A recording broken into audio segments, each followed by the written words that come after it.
about the nature of labor in India, and he will also speak a little bit about the recent labor unrest in Noida and maybe tell us a little bit about what does it mean for capitalism and for labor in India. Uh, so we'll have about 10 minutes each from the three speakers, and then we'll have a round of follow-up questions, and then after that we can open it up to the audience questions. Just to remind you all, this meeting is being recorded and it's also going live on YouTube where you can all watch it at afterwards. So just to let you know that. So I'll invite Sophie first. Sophie, do you want to start your remarks? And uh, Yeah, good evening, everyone. Thank you, Cherry and India Forum, for putting this conversation together. Since we're discussing about new work, new workers, and precarities within, it may be important also to pause over as to what new work means or how new work as a word was coined by Frithjof Bergman, Austro-American social philosopher, in his work. It comes from a very elitist vantage point, and it comes from a Western context. So for him, new work meant a kind of replacement of industrial wage labor by technology, especially in repetitive work, and give time for workers to be engaged in creative work, what they were really interested in. So, as I said, that this comes from the coining of word itself comes from a very elitist standpoint.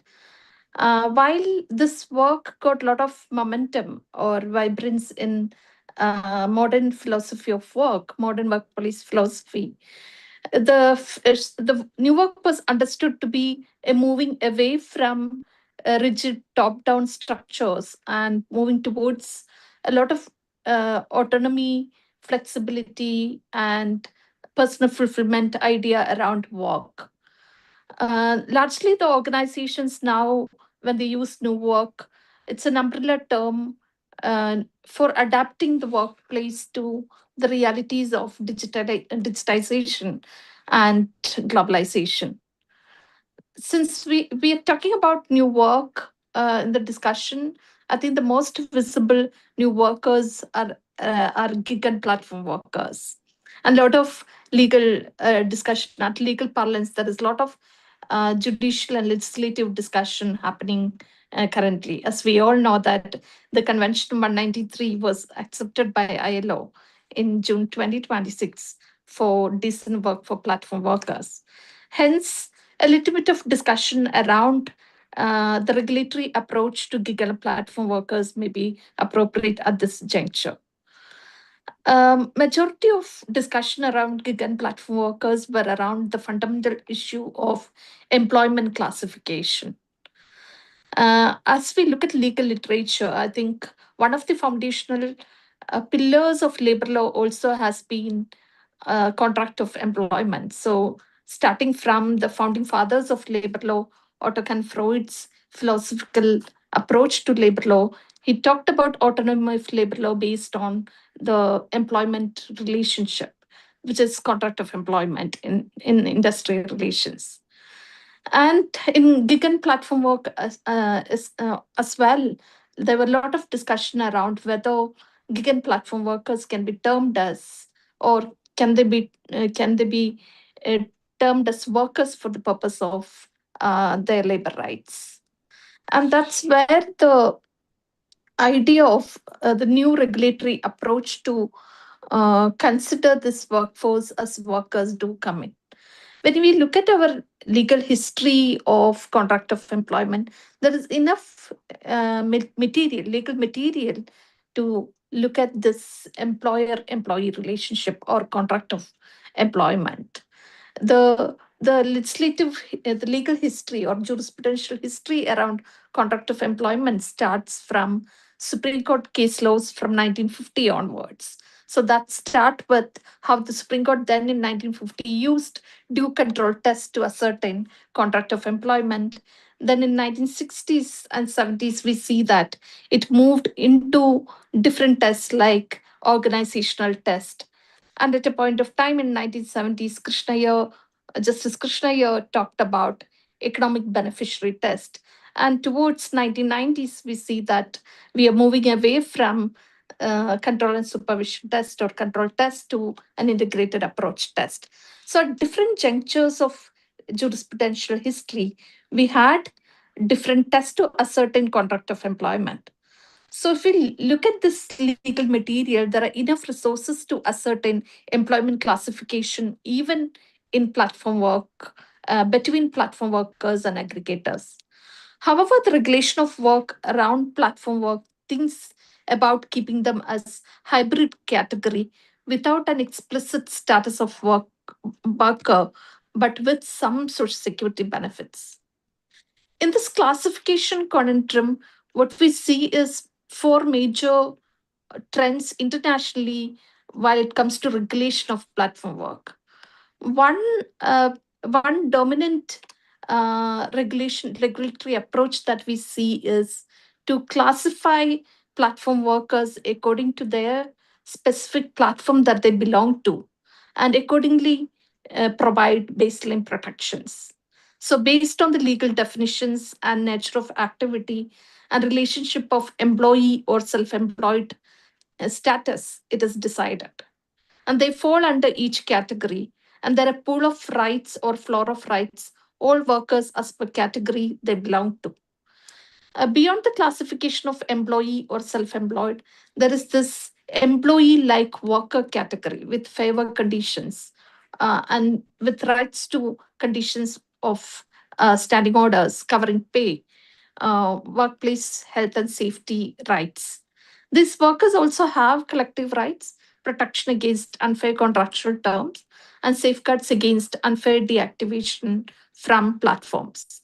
So, this is one kind of regulatory approach that we see, especially in countries like Chile or Australia, wherein they frame different normative employment classification. And according to the nature of relationship, they fall into different categories. The second approach largely is the presumption of employment relationship that we see largely in European directive, and that is something that India has followed historically and traditionally in conduct of employment as well. In under the European directive, there is this presumption which is in favor of the workers, and if the platform wants to rebut the presumption, the burden of proof is on the platform to show that they are not the workers of the platform anymore.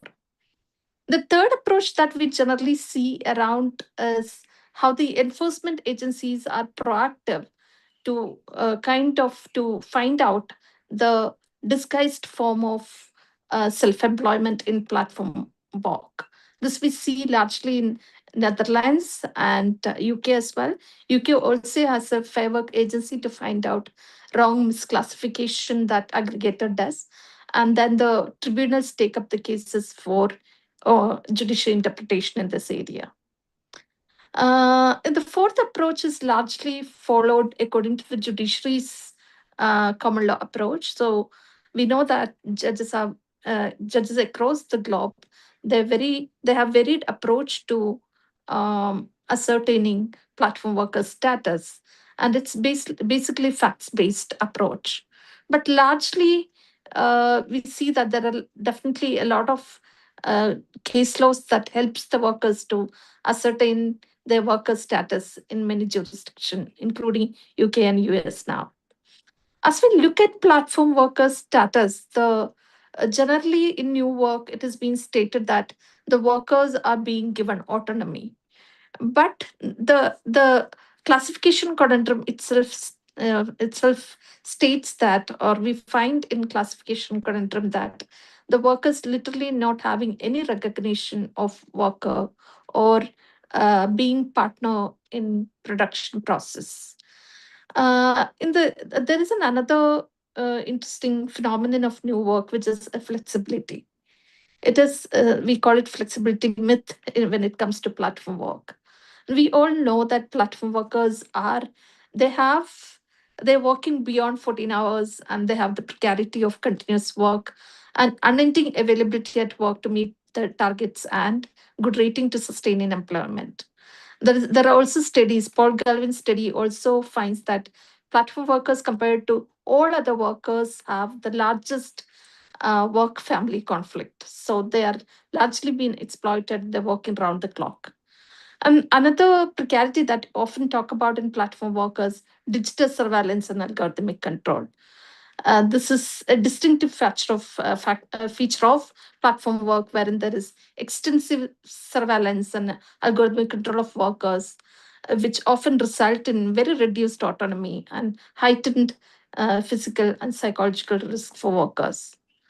When we look at legal discussion on gig and platform workers in India, we stand at Code on Social Security, wherein central government has certain powers to come up with social security schemes only on life and disability cover, health and maternity benefit, old age protection, accident insurance, and crash.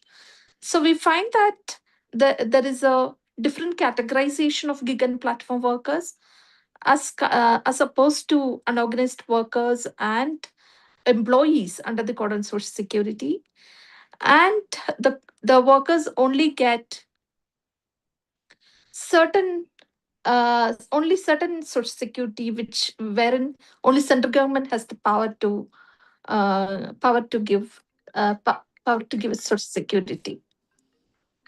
And here this becomes very interesting to look at how the state governments have come up with uh, have come up with certain important legislations in India, especially five state governments have come up with legislations in India to give rights to gig workers, but it's largely welfare board driven approach rather than employment classification being recognized or done explicitly under the state legislations.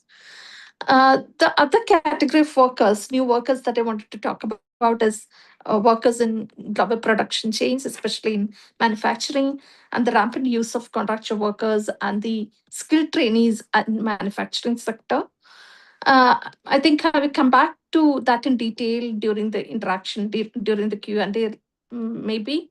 But I just want to say that the contract labor and the skilled trainees is another precarious work sector that we see in the manufacturing sector.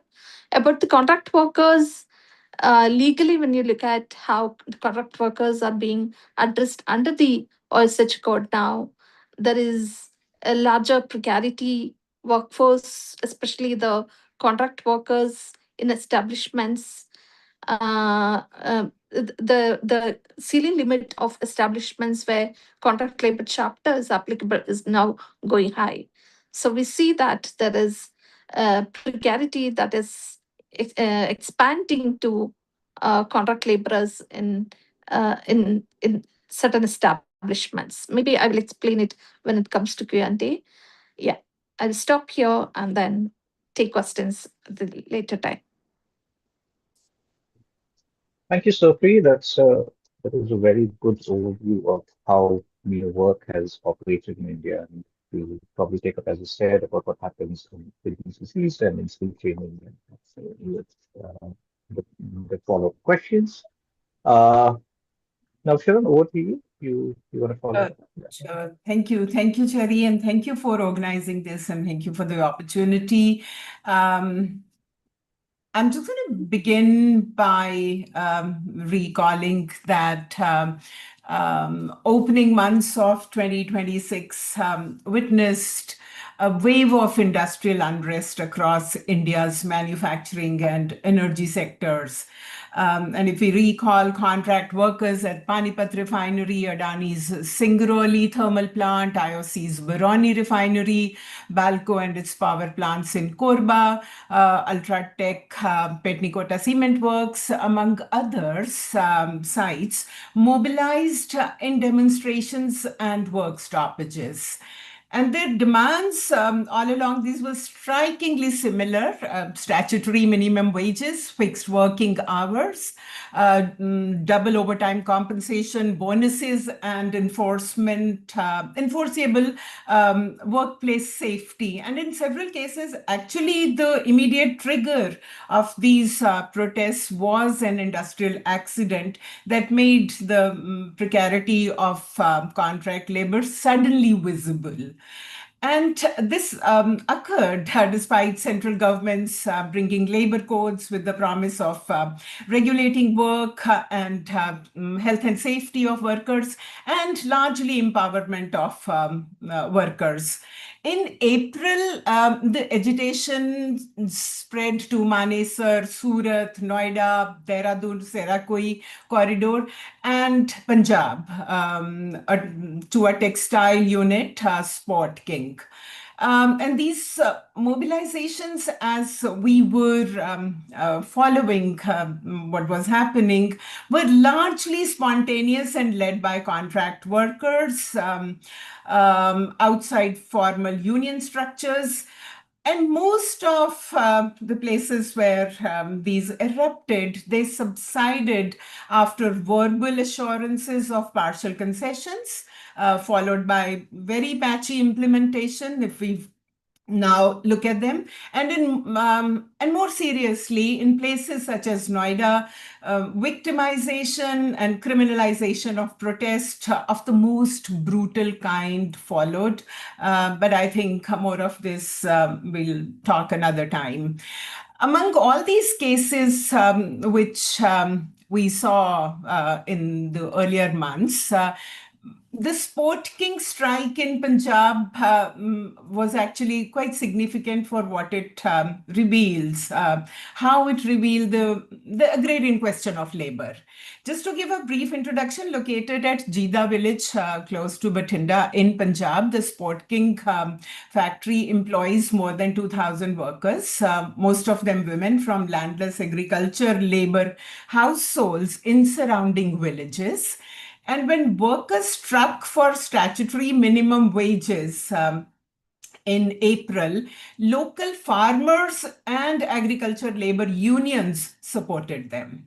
And this altered the trajectory of the strike altogether. It compelled both factory management and the district labor departments to negotiate, and eventually it contributed to a wage hike and the formation of a factory level, still unregistered, workers' union. So I'm using the case as an entry point in today's discussion to make a few points about the concrete social location of workers, and if it can be potentially see as reshaping the labor politics given the trajectory of our development process. So there are two interrelated contexts which are central to it. Firstly, when the workers' rural connection remains significant through marginal land holdings and homestead, which act as a residual form of social security, and its implications for collective action. And secondly, the regulatory terrain of the labor codes and the afterlife of farm laws. Although the farm laws were repealed after the historic farmers movement, some of their substantive elements have re-entered policy through less visible administrative channels. And my ongoing fieldwork at Sport King led me to explore whether industrial precarity and agrarian distress can possibly converge into political solidarity. And this is what I wanted to discuss today in the future of work. So I'm going to approach also the question of labor from rural, and I will tell you why. Firstly, purely statistical. Agriculture still employs around 46% of India's entire workforce, but it is not a simple number. The number matters within a larger question. And the question is oldest one in our field. We expected development to dissolve peasantry into two classes, a class of big farmers and a class of workers.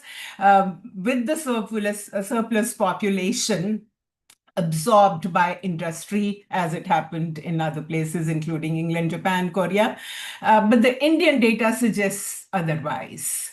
Wages, underemployment, distress, feminization, and weak collective action demonstrate that this transition has not happened and is unlikely to happen on present evidence. The countryside is perhaps not a stage on the way to somewhere else. It has become a destination. And we see that land holdings have fragmented below viability. Input and credit markets have subsumed the petty producers, and the peasant households can no longer reproduce itself from land alone. So every member is pushed towards the labor market, but the absorption side has failed. Manufacturing employees barely around 11% of the workforce. Growth has been jobless in the sectors which were meant to receive the dispossessed, and AI is narrowing even the white collar service route. So the agrarian question of labor remains brutally unresolved. The countryside holds a population capital has dispossessed, but does not require. So what exists then are households with little land to live from, seasonal wage work, a small enterprise in the slack season, a son or a daughter in Noida factory, and women in Manrega work.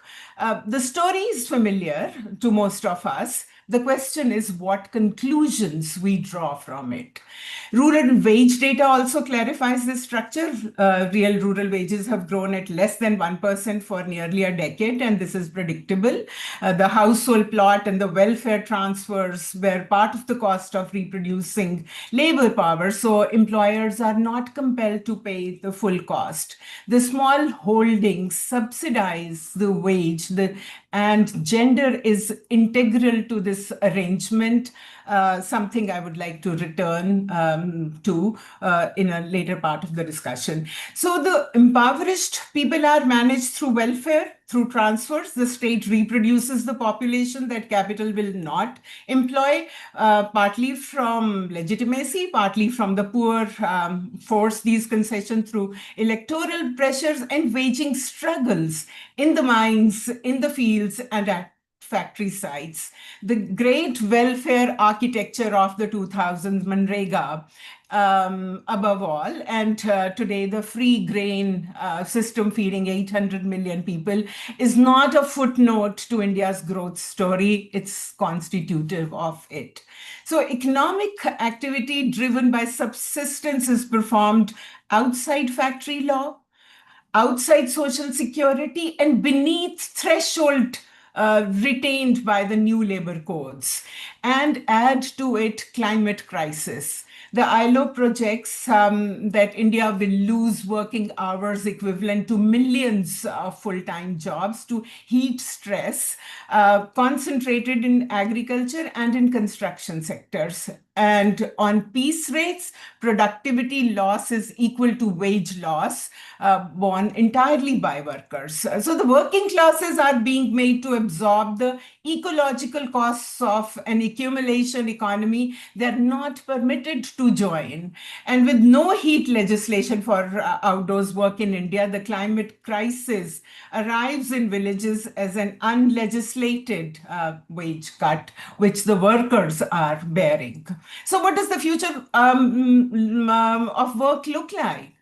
Do we conclude that the workers suffering is the only future? Starvation wages, wage theft, target tyranny, shop floor abuse, state repression as the price of protest. Is this all?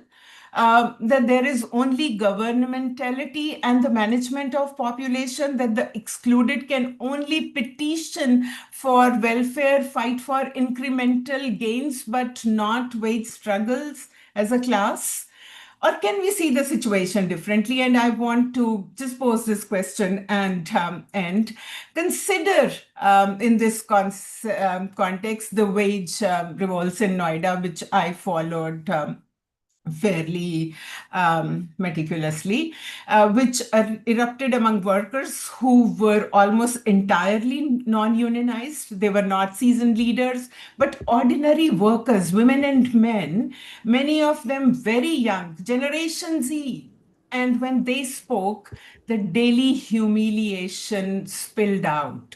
The shop floor came with them, and like some others, as I documented it, they demanded an end to it.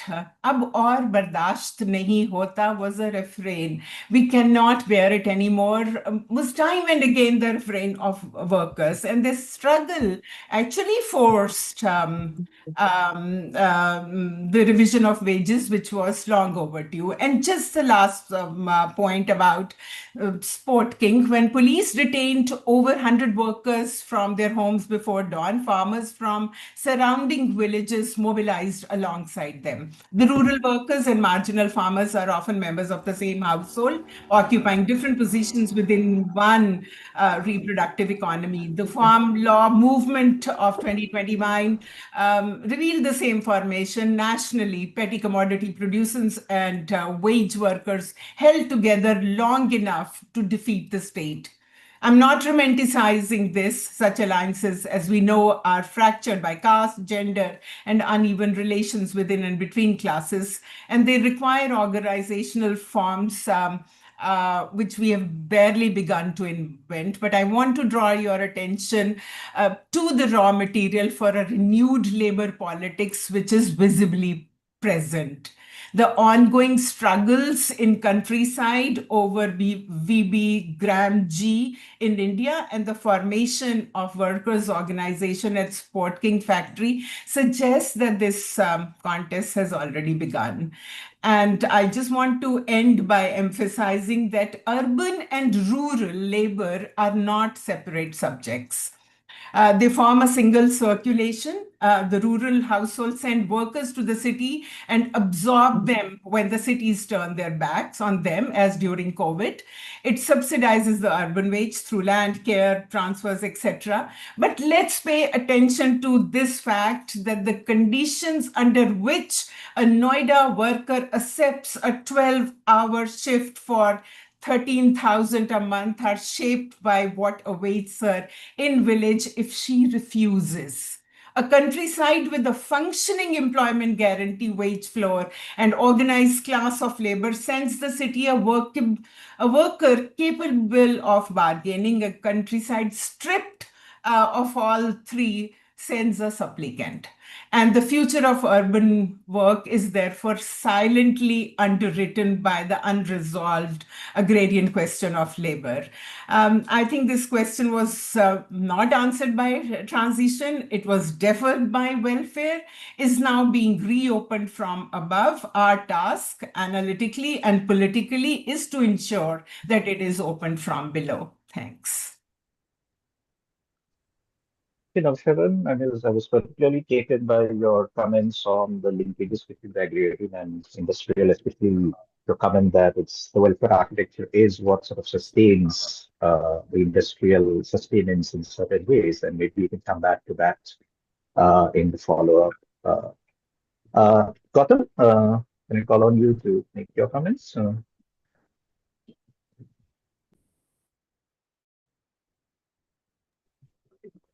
Gautam, your mic is off. Sorry. An important element in sort of the changing world of work, or rather the technological question, which seems to really drive what most people's understanding of where the change emanates from, is the manner in which technology is being advanced at this time. That the that the creators of this technology have acquired some kind of messianic status in society. What they offer is for absolute good of society. There's an inevitability to it. And of course, with it is the absolutely wondrous idea that every worker can choose how, when, where they work and earn. And, you know, of course, we are all free to sell our labor power, as was famously said a century and a half ago. And as we've learned since that century and a half, or rather over the last 2 centuries, that actually the withdrawal of the labor power is when the crisis begins. And that, in its sense, brings me to the developments in much of North India from February in Panipat all the way down to April in Noida and beyond. The labor codes, in a way, I mean, what the labor, as we understand in much of the trade union movement, the labor codes actually brought in or legalized the absolute violation of law that was being practiced unchecked by employers across the country. So it codified illegality. And in the months following the enforcement of the labor codes, employers, I think, communicated to workers that this is all that you have and this is all that the law allows. This came with a very old history of the minimum wage not being revised in some places for as long as a decade, in some places even a little decade and a half. And somewhere the lid gave way on that.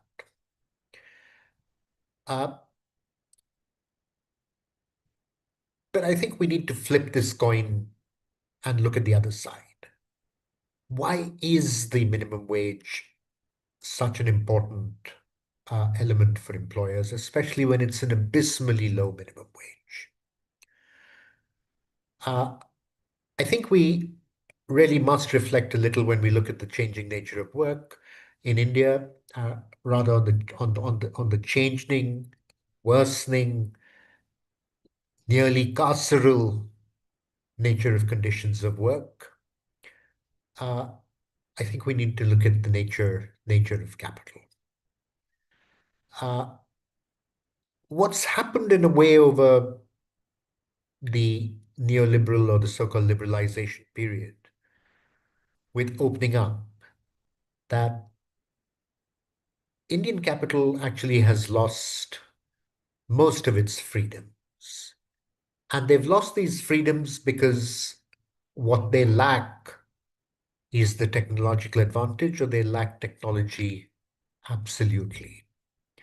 India has, through 70 years and more pronounced of the last 35 years, been through every industrial cycle is followed by a cycle of imported technology. If you look at the history of Indian manufacturing, you start with imported British machinery, and you end up today with imported Chinese machinery, with every other major industrialized country in between. Then, of course, we have the post-1991 world, in which China actually takes over both not just capital goods, but also intermediate goods. And I think they're very clear UNCTAD figures that the content of imported inputs in Indian manufacturing is now nearly 70%. So we're not even manufacturing semis. So what do capitalists have then, or industrialists or manufacturers have left to play with? All they have left to play with is the wage. That's the only variable cost in their hand. And they're going to squeeze that as far as possible. And that's something that the state has understood very, very clearly, which is why we have states participating with employers. The government is actually the agency that sets the minimum wage, is actively suppressing the minimum wage.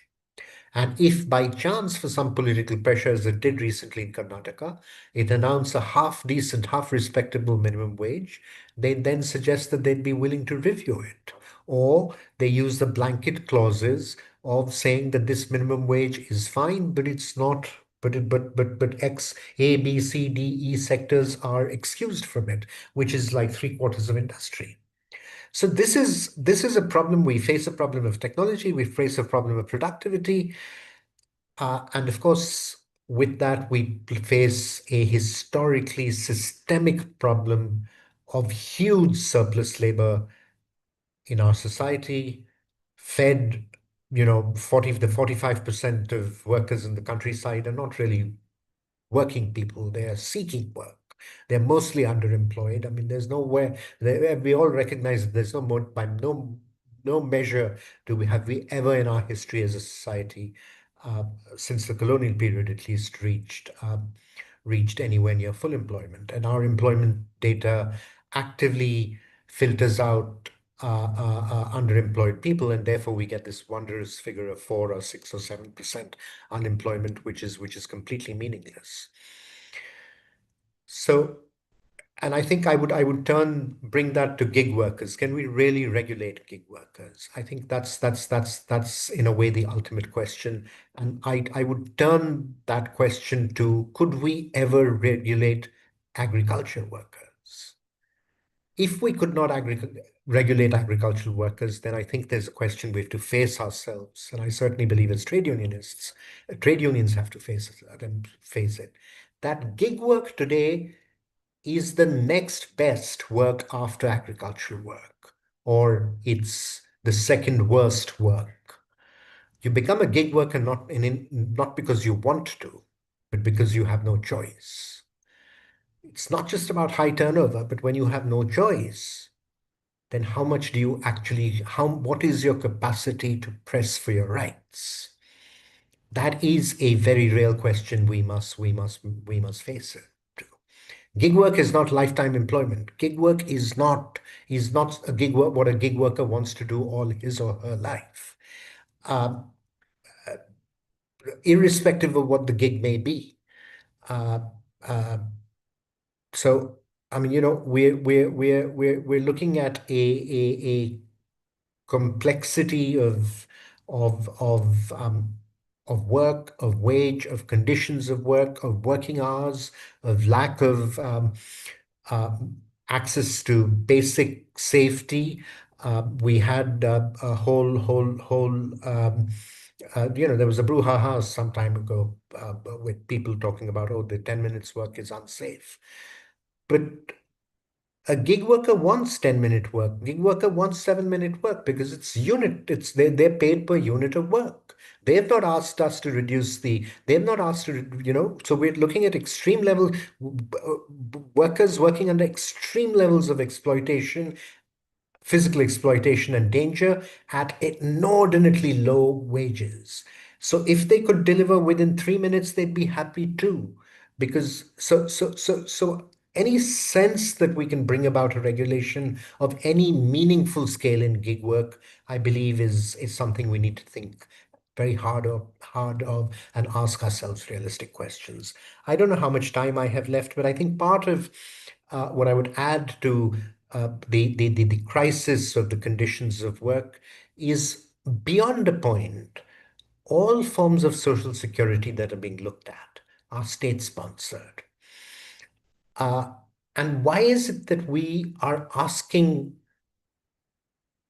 the state to sponsor social security, and why is it not that we are demanding that conditions of work be improved and employers make significant contributions to meaningful, substantive, sustainable, lifelong, and post-working life social security? And that actually derives from going back to where I started, to a situation where employers categorically have been able to send the message, we have no more money to spend. And not just workers, but the entire political system and has accepted that social security is entirely the responsibility of the government. And this is something I think which is really about raising consciousness. This is about bringing forward what is the responsibility of capital in a capitalist society. These are critical questions, I think, that are important to advance as we talk of advancing a movement or growing a new movement. I would, for one, say that every one of the events that took place between February and April around the NCR and beyond, I would not call them entirely spontaneous. I believe that there were forces that worked very hard. Some of them may have potentially been mistimed, or as one often ends up in these situations, where you can't choose the best timing to go forward. At least one or two of them were visibly premature. But there was certainly a lot of politics that went behind it. And I would really say that at the end of the day, our challenge, lies in being able to recognize the working class and differentiate it from working people at large. And in that sense, I think I rely on E.P. Thompson's understanding that the working class is the one class that announces itself. And in a way, in many parts of the country where they agitated at the start of the year, I think there was effectively an important transformation that has occurred in the culture of workers, in the politics of workers. And I think that's for us in the trade union to both recognize, and where we were not present, to make sure that there's a robust process of trade union work to be able to build strong, resilient organizations that can resist the kind of assault that took place, the absolute wanton assault that took place, that must never happen again. I'll stop here.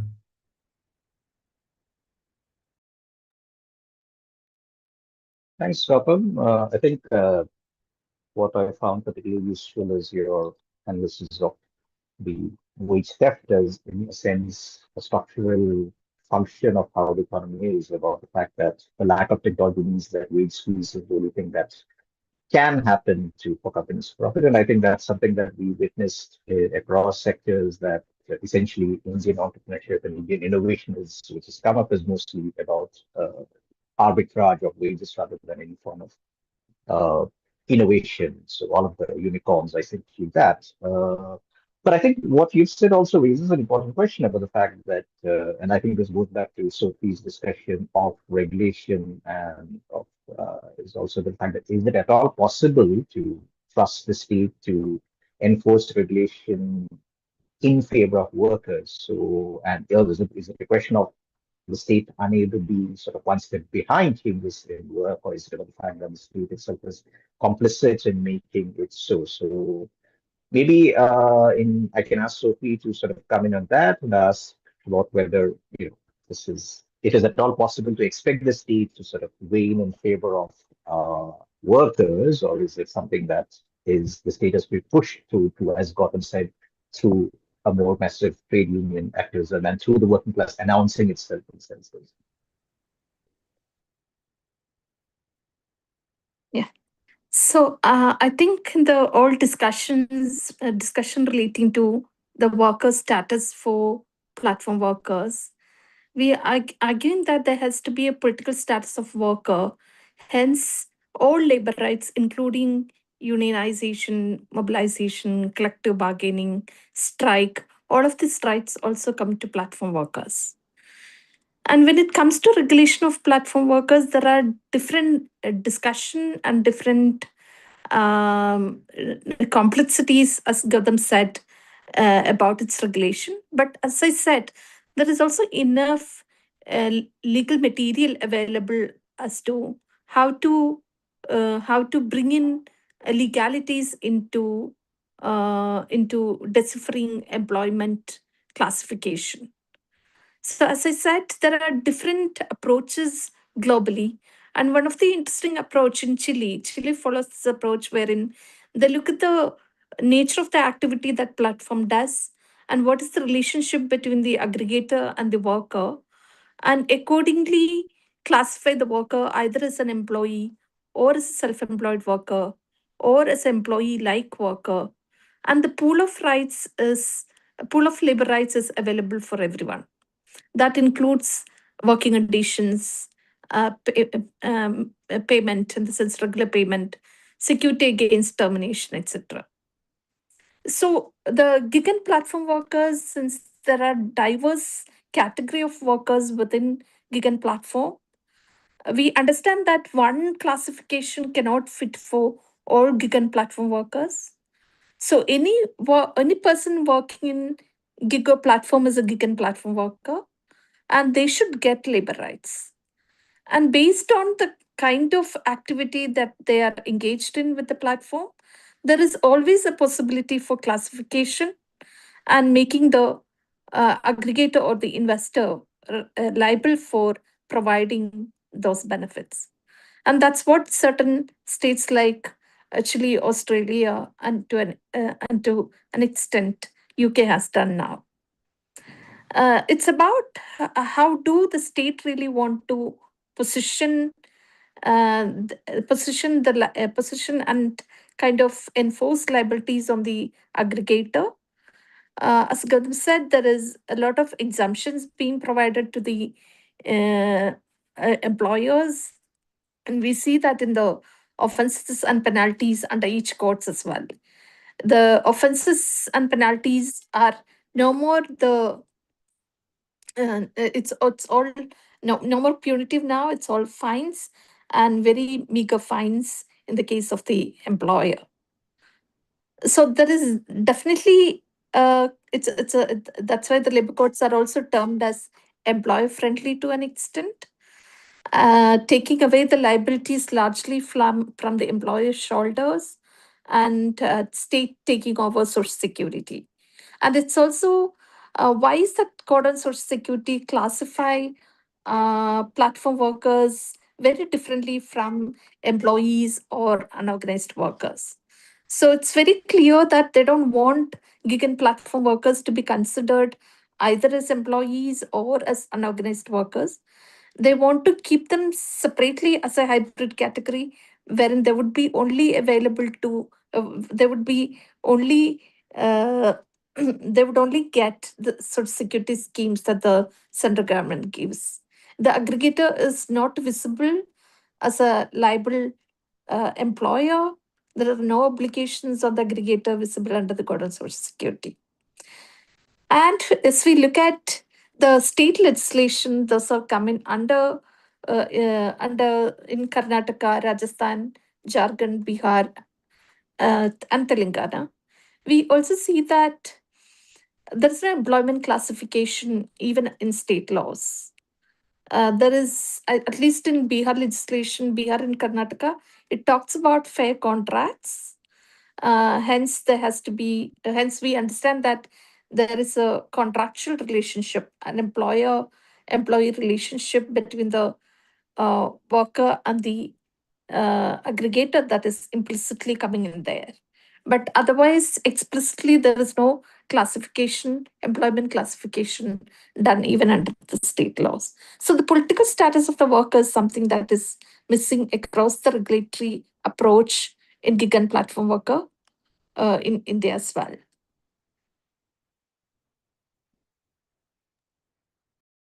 Thanks, Sophie. I'll ask Naushavan something that she mentioned, and also there's a question for her to elaborate a little more on the gender question. So maybe you could take up that also in context of when you respond.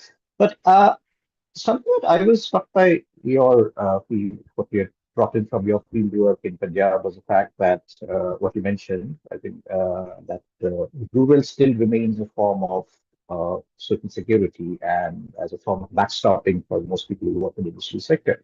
Now, this is something we know is something that seems to be a feature of Indian industry that for over a century now, where the circular migration and the fact that as recently as in COVID, when industry is unable to sustain, you go back to villages, and I think this is also something that explains why uh, the farm laws and the fear of losing land is so palpable among many people who probably had very precarious jobs in the cities or in the urban areas. And the fact that uh, so, and it also brings an interesting question about the fact that there is the worker is in that sense also somebody who works on the land and works in the factory, and therefore what you seem to be arguing for is to sort of understand this and bring them together, and agrarian struggle and the industry struggle together. Uh, could you elaborate a little more on that and how the possibilities that are, what's possible and what may not be possible to take in this approach?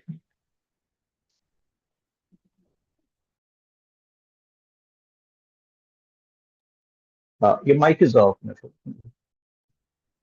Thanks, Jerry. Let me just begin quickly by answering the gender question. And that was just to say that we should resist the celebration of developmentalist reading of every uptake in the data, which I have seen around that, women's participation rates are going up, and now they are participating in labor force. But when we look at the details, we see that where women workers are located. In fact, I don't want to cite a lot of data here, but women, there's a recent shift, which we see that women from helpers in household enterprises, they doubled from domestic duties, doubling from 9 to nearly 20%, and own account work from about 4.5% to nearly 15%. And they moved from unpaid housework to unpaid work on family farms. So the question that gets related to when I'm talking about looking at the question of agrarian question of labor is that in our truncated transition, which we are seeing, in a genuine transition, more women participating, for instance, in labor force would have meant proletarianization. But what we see are that women are entering as unpaid family helpers, or in situation in farms and in enterprises, and as casual workers, where they earn, according to the new data, 69% of male wages in casual work and 36% in self-employment. And this is the category to which they are moving fastest into. And then there is unpaid care work. So the question is that the changes that we are seeing in terms of expansion of labor force, if it is looking, it is very much on expansion which is not producing pure proletariats. The women are being subsumed into this economy on terms which are deeply, deeply exploitative. The second question also is on even in Noida factories and in Punjab factories, women who were a part of the protests, who were also on the lowest rungs of the casual work also. The Sport King factory, which is about 18-year old, in 18 years, workers had not seen a pay slip. nobody was ever given a pay slip. They didn't know what was their basic wage, how their overtime was being calculated. It was pure stripping them of the a proletariat's positioning in the factory work. They kept working. Women kept working. We met women who were 14 years, 13 years into that employment, who kept working because they also had some small farm, some small enterprise, a little dukan in the house. So it was putting together all those smaller subsistence work, which was making them pull through. So the question really is what I was trying to emphasize from that case. And as I said, not to romanticize it, but to see that there is a petty producer, a farmer, subsisting on a small plot of land, and where agrarian distress is writ large on the body politic of rural India. And the same plot, the same household is sending also members of the family, the younger members of the family, to work in the factories which are expanding, Noida being one case, Ludhiana, Jalandhar being other cases also from Punjab.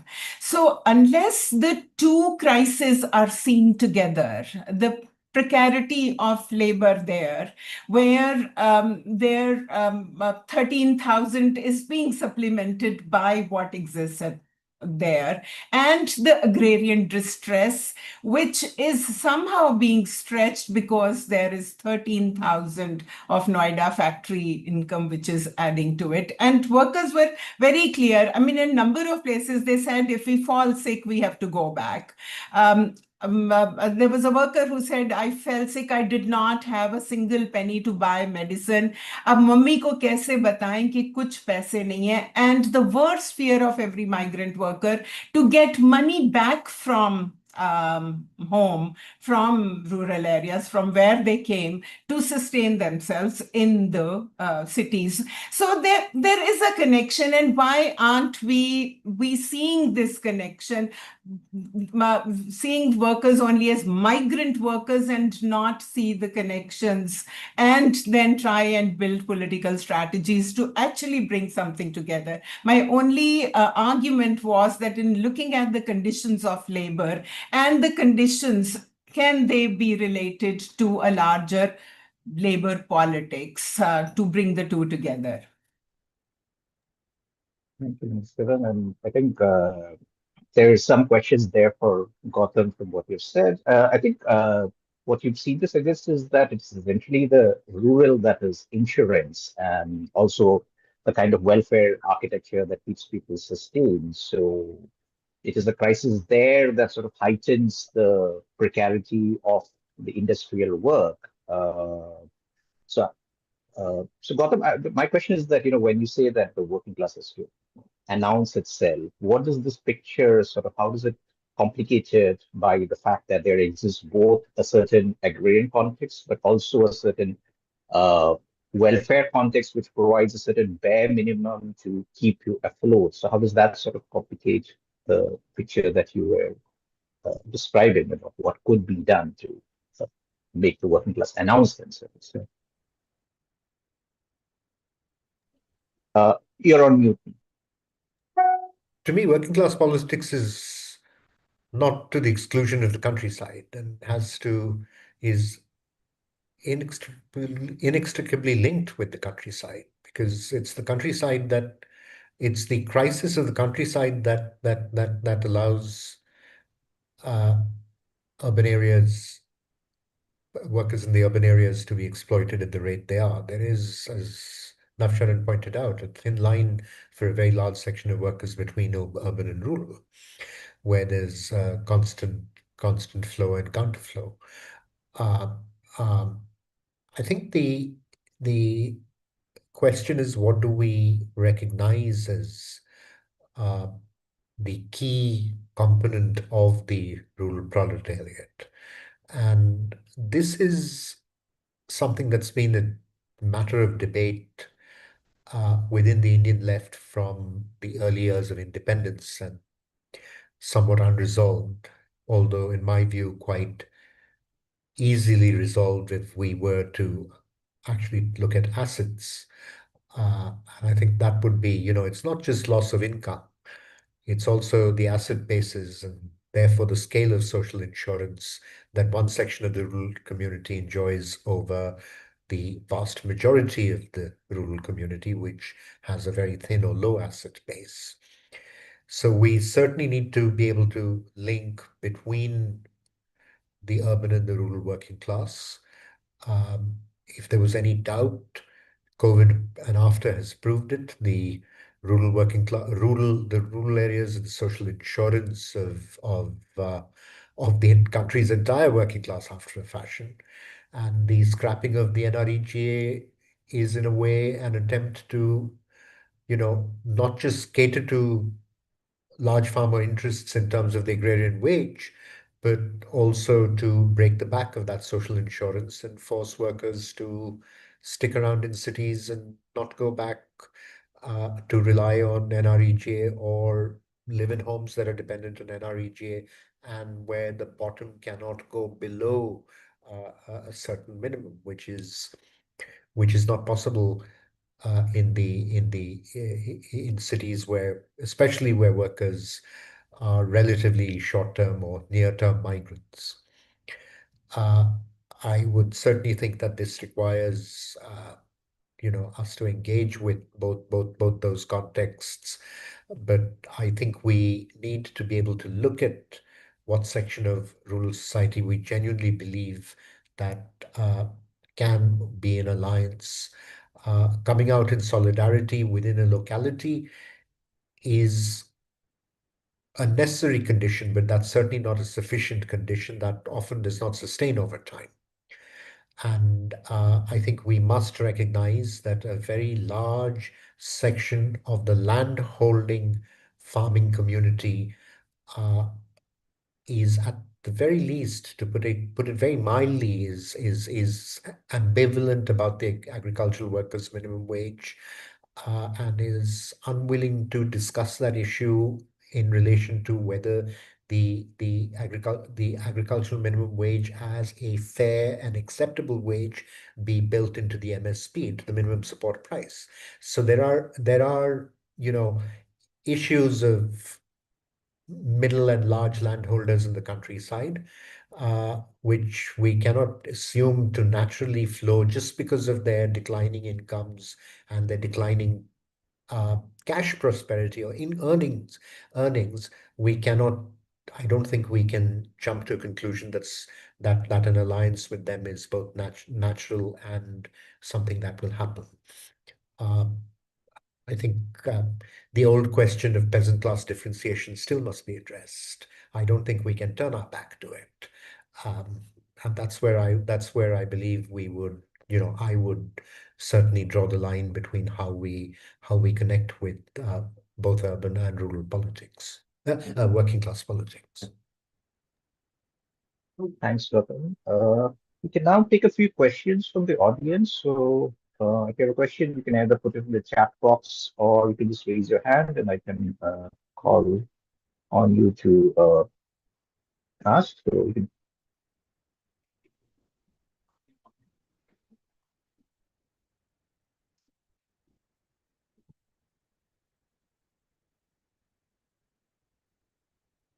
since people seem to be still framing their questions. Or did you have a question for anybody, each other? So I can. Uh, can I ask Oh, something? yeah, My name is yes, Keshav yeah, sure, Das. please, yes. Extremely rich presentations by people who have been working on the field for a long time. But then I'm just wondering, like, what is this role of labor agency when we are talking about the global production networks? I'm like, even including the example of NTUI, for instance, which is essentially, I mean, I don't know what is the role of the state in that. I mean, it is essentially I understand it's the capital which sponsors the labor agency. So is that correct? I mean, so that is one thing. And second thing is, I mean, what is that we are talking about the trade unions? And the trade unions, all these decades, irrespective of whatever political parties they were affiliated to, I think they were only looking after the members.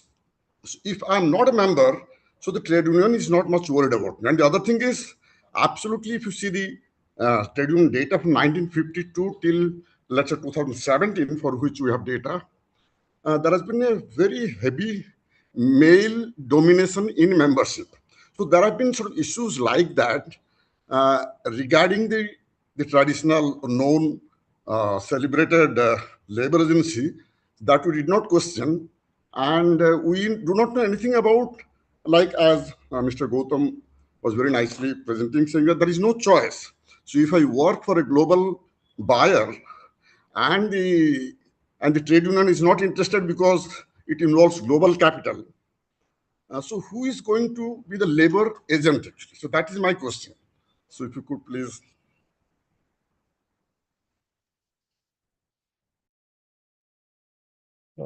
Does anybody else have a question? Maybe if somebody has, we can collect a few questions before we answer it. Okay, Gautam, do you want to take that up? I think that was addressed to you. So do you want to just respond? Oh, At the, I mean, the trade union, I have to say, I don't quite understand what was said about the government and labor agency as opposed to the trade union. I will speak on the trade union as I understand it was mentioned. Trade unions, in all fairness, are a reflection of society. And we represent workers as they come about and become visible. Unfortunately, in this society, the visibility has been of male workers in identifiable workplaces. I don't think it would today be entirely correct to say that trade union membership among women workers is insignificant. Trade unions unionize more agricultural workers who are women today than the sum total of agricultural workers that were unionized some 30 years ago. And of course, trade unions across the board organize a gamut of ashas, anganwadis, so on and so forth, which are very, very large numbers. Uh, I mean, I think teacher unions are better unionized today, and a large majority of teachers, and especially the government primary schools, are teachers. I don't think it's correct to say that trade unions only represent their members. I think that's a question, that's a perspective of one union to another. There may be some narrow specific workplace unions that do that, but by the very objective, those of us who seek to expand our membership are constantly working with sections of the working class that's not within our membership. And that in itself means that we're constantly seeking to go. I mean, where I come from, uh, union membership is a parameter of union power. And if we understand that union power must grow, then we must grow our membership as fast and as extensively as we can. And I believe those of us on the progressive side of the divide do endeavor to do that. The final question on global investments. I don't think one worker can stand up and say that he or she wishes to engage with a global corporation. We organize, I mean, every union, by the very nature of the trade union movement, and I believe it's a different discussion if we think that the character of national unions should change, and unions should be unionizing across countries. But when we organize in a establishment that manufactures along a global supply chain, then I think every one of us, I would again repeat, on the progressive side of the divide, seeks to be able to exert pressure along that global supply chain, along the global supply chain that they are. Now, we do it with less or more success depending on the power we can exert and the leverage we have with our international fraternity.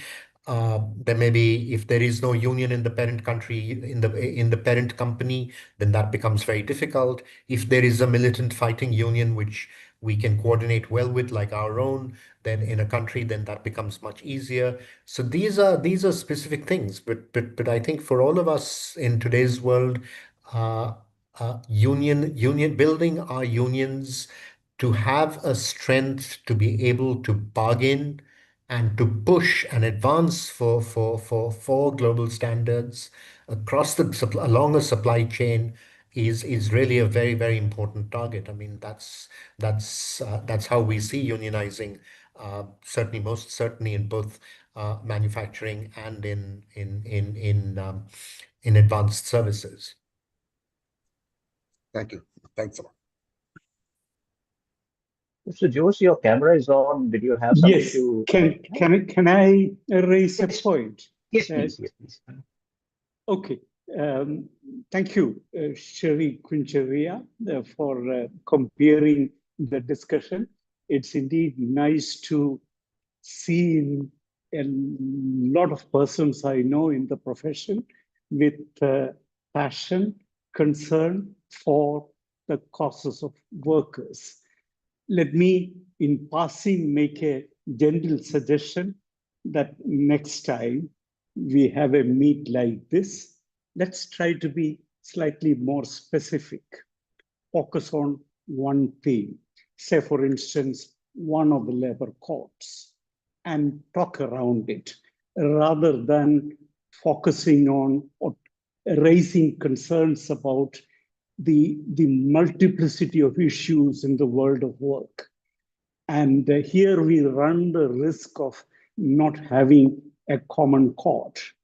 And most of the time, the solutions we have in mind, like the unions which Gautam Modi talked about, they are widgets, creations of a different time that served a very distinct purpose, but they find themselves somewhat marginalized without the kind of relevance we attributed to them right now. So the question arises, can the state come to the fore to protect the interests of people whose interests,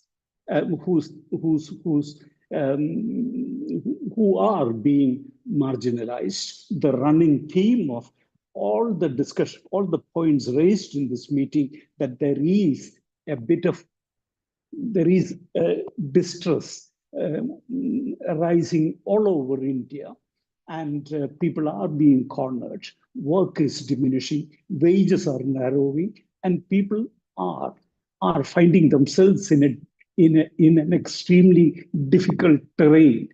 Therefore, the question arises, can there be regulatory interventions? I'm very skeptical about the possibility of regulations, but then is there an alternative? Because nowhere has the minimum wage intervention succeeded anywhere in India.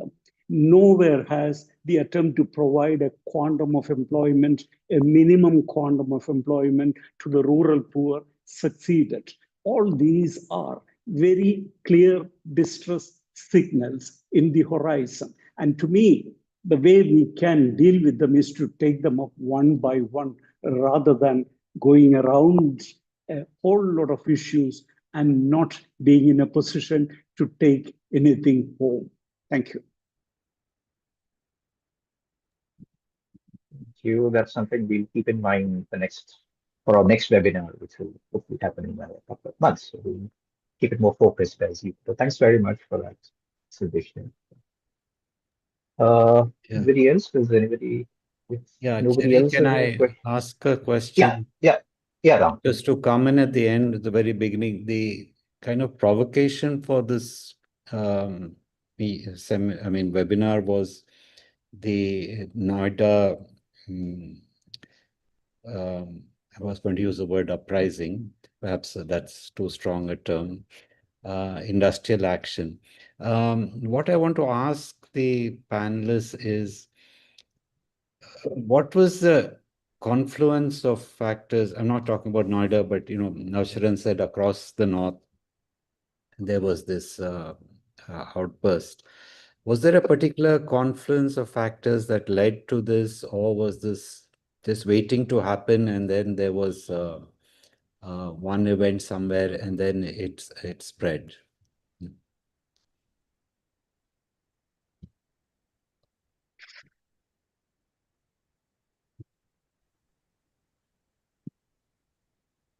Navsharan, I Navsharan, do think. you want to take Yeah, that? I think Gautam, would you like to add? I was just going to say that in Noida, when it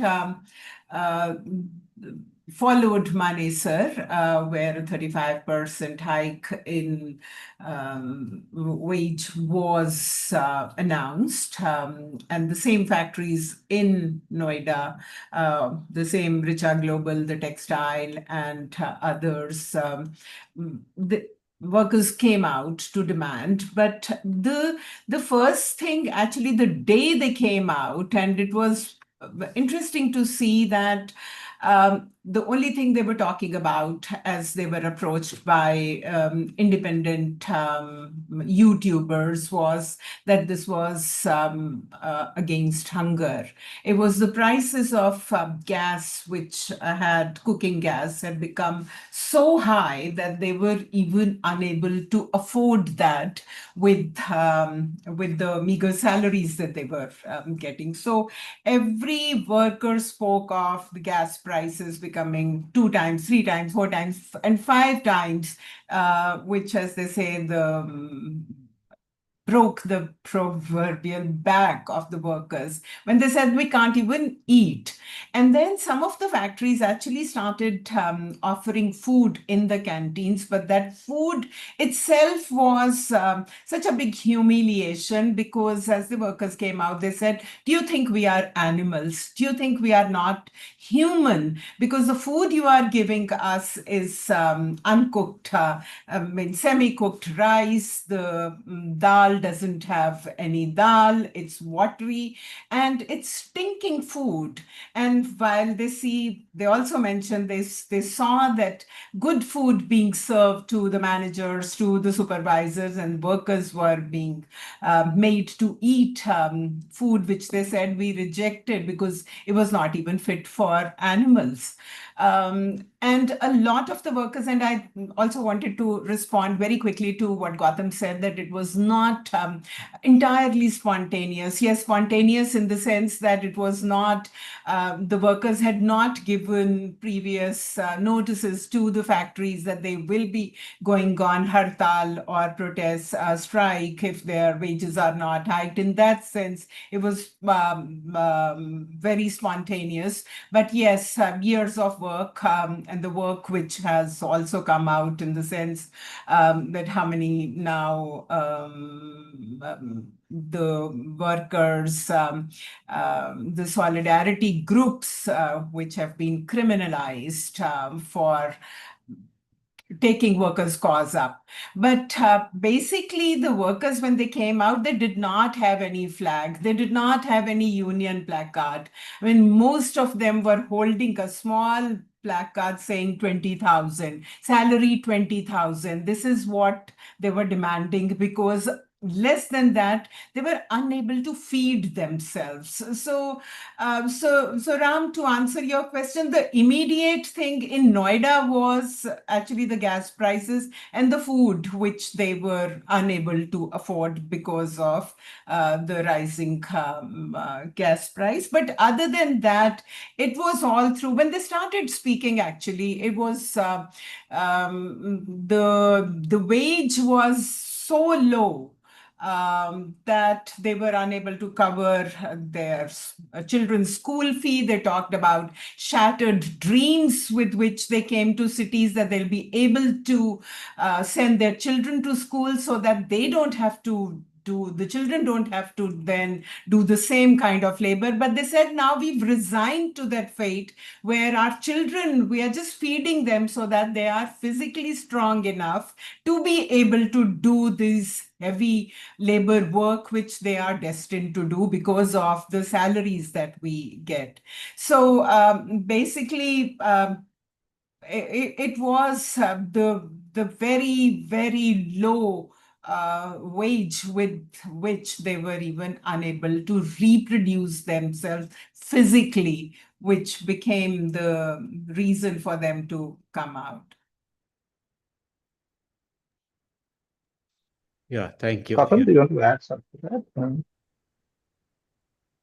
Well, I mean, I think Navcharan has really said it, and I would I think all of us should dwell hard on the phrase she said, which she said that workers cannot reproduce themselves. We're looking today at wages, at statutory minimum wages that are, you know, that cannot sustain a humanly acceptable life. Of a family of four, or family certainly of a complete family of four. Even double that, assuming both people in a family, adults in a family work, even that would barely be able to sustain them. I just also sort of really, I think it's important to recognize that um, at a time when there's a government saying that it's crushing the, crushing the left wing, uh, across the country, there are left-wing activists, not of any one organization, of various shades, as it were, of the red flag, who connect, whether people believe it or not, in different ways, both directly, indirectly, both with strong connections or weak connections. And the wave that we saw was a result of that. Panipat happened as construction workers were to go to Holi, which is when construction workers from Eastern India take a long break and they expect to have a reasonable chunk of money to go back home with. And of course, then a lot of that, the rest of it, of course, a lot of it happened because of, as Navcharan says, because of LPG prices. And it's to me, it was a curious thing of how, in a way, the petty bourgeoisie broke the back of the big bourgeoisie. 24 or 36 hours after the Iran war began, black marketing in LPG started, long before there was any even, so we have a uh, uh, uh, uh, unbelievably greedy bourgeoisie and petty bourgeoisie. So here the gas traders stepped in. They were fleecing people. By mid March, by mid February, we had gas prices. Sorry, by mid March, I think. Yes, by mid March, we had gas prices like illegal gas was being sold at 5,000 rupees a cylinder in many cities in India, more than 5 times the price. I mean, we saw the kind of extortion which is unparalleled. And I think we also witnessed a reaction. Um, and a colleague of mine, uh, sorry, the DMK in their run up to the election said that they had created 5 lakh. They actually came up with a very specific figure: manufacturing jobs in Tamil Nadu in the last 5 years. If anybody sees northern Tamil Nadu, you can drive down the same street. It's a believable figure. It's not a lie what they're saying. They you drive down a industrial area of Tamil Nadu 1 month apart, you'll see new factories after 1 month. There is a scale of industrialization going on in Tamil Nadu, which I don't think we have fully fathomed what is happening. But the point is that all those jobs are at poverty wages. And somebody the DMK at least should be asking itself why it lost 42 or 43 out of the 45 seats in northern Tamil Nadu. It could be all because of somebody's fantastic imagery, etc., etc. But there's a real reaction to what's happening on the ground.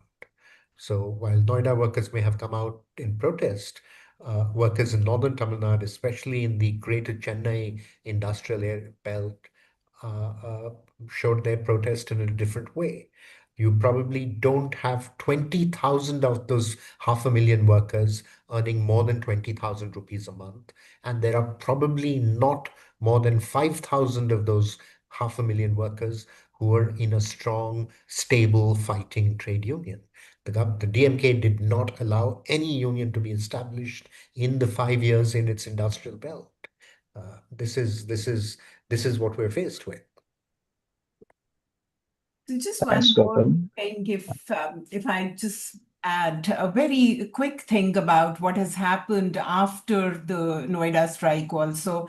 The moment Noida administration, not Noida, UP administration announced 21% increase in the minimum wage on the first day of the strike, because it was long overdue. It hadn't been revised in 11 years. So they were only doing what they should have done much earlier. But at the same time, the entrepreneurs, the employers association came out very strongly. They held a press conference and said that this is unacceptable. We cannot afford this. And no one should be able to put a gun on government's temple and extort 20-25% increase, and they would not be able to pay that thing. And they said that isse workers ka dimag kharab ho jayega. The workers will actually, this will get into their head. So this is the first thing they said.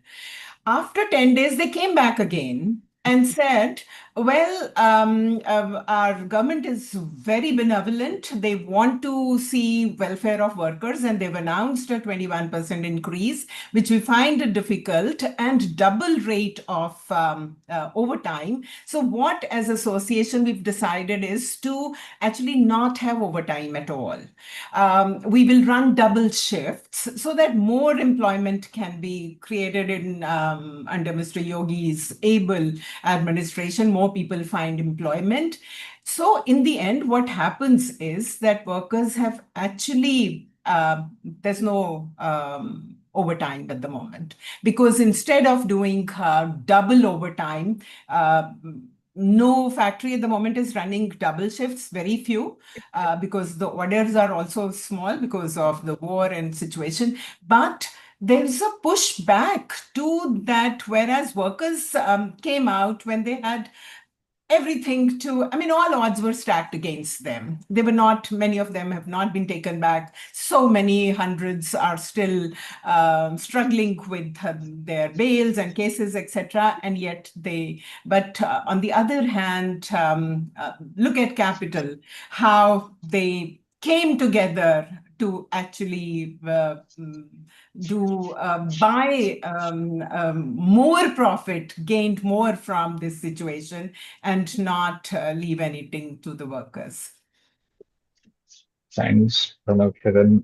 We're almost at the end of our time. We're taking about 90 minutes, but so I'll just ask Sophie if she has any last comments to make or anything to respond to. I know that you've been to Noida yourself and done some preliminary work there. So if you had anything to add to this discussion or make any final comments before we close. Yeah, I think along with the demand for increase in wages, the working conditions and the living conditions really played a role. The workers were really frustrated about the long hours of work, no payment of overtime wages, and also the wages that they were ultimately getting were not enough to meet their daily living demands, including children's education. So there was a larger frustration among the workers about hard working conditions, followed by the employees in factories. And as the price of LPG got raised, the larger frustration got channeled into a mobilization, and the workers came out on strike. And we always see that the moment there is a strike that happens, the state government, the enforcement agencies consider that as law and order problem, threat to public property, and immediately the criminal law in action happens. This is the same even before the right to strike got transformed in the cordon industrial relations. We all know that under the cordon industrial relations, now the workers cannot go on strike without giving notice. But early in private enterprises, at least the workers could go on strike without giving notice, and especially in private establishments. However, before this strike as well, including Maruti strike and other strikes, we have seen that, including the Samsung strike in Tamil Nadu, the workers got arrested for going on strike, despite being a strike being legal and notice was given. So there was always a, dif- a dif- a different action in reality from the part of the governments, especially when the strike happened in industry gates. Um, and since we're also talking about contract workers in GPN's global production networks, something that we need to understand together is uh, it's true that the contract workers and the skilled trainees largely taken over the permanent workforce employment. At the same time, now the new fixed term employment under the Code on Industrial Relations, it has become a new classification, though it was already there from 1982 onwards in the law, but it was not a worker classification explicitly provided in the law. Now, under the ARC, fixed term employment is becoming a norm, new classification. Hence, the regular employment permanent workforce is going to go. So, the precarity is increasing because fixed workers, contract workers, skill training completely at the mercy of the employer. A strike is going away. So, it's going to be more vulnerable situation for the industrial workforce. The law is not existing for uh, any concerted process, concerted action from the part of the workers. So it's going to be more vulnerable for the industrial workforce in the future to come. Thanks, Sophie. I mean, long ago, I think I read a paper whose author, I can't remember the name, but I think the title was something like Codism is the exception and precarity is the universal thing. And I think that increasingly what all of you have been saying seems to be attesting to that sort of brief period of Codism and of permanent work and of, mass work seems to now be an exception of a very particular period of time. Uh, Thank you all for joining, the three speakers, and all of you who have waited all for 90 minutes to this session on a Friday evening. Thank you very much for coming in. This will be on YouTube, where you can also see the prior session that we have, first webinar we had. And I hope that I see some of you. We hope that we see some of you also coming back for the next webinar, the details which we will be sending out to you in the next few weeks. Thank you all. Ram, would you like to add something or?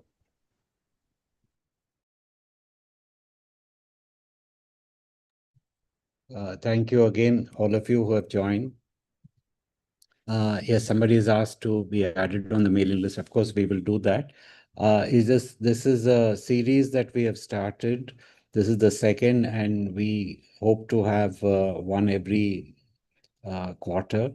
And we'll be informing all of you about the next event, which we hope to finalize soon. So thank you again. Thank you for being with us in the past 1.5 hours.